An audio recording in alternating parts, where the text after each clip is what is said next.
మళ్ళీ ఒకసారి చేతుల ముందు తీసుకోండి.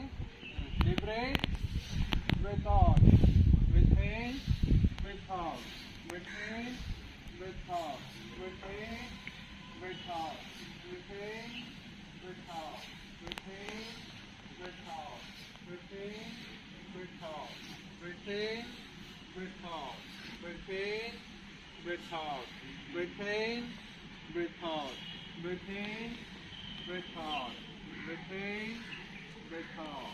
Relax. So breathe in, breathe out చేస్తా ఉండండి. అంటే ఇది చేయడం ద్వారా మన లంగ్స్ కెపాసిటీ పెరుగుతుంది, ఓకేనా?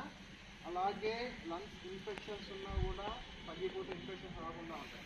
అలాగే అండగానికి వెళ్తారు కదా, డస్ట్ ఎక్కువ వెళ్తూ ఉంటుంది కదా, డస్ట్ అనేది క్లీన్ అవుతుంది. ఆఫీస్ అనేది క్లీన్ అవుతుంది.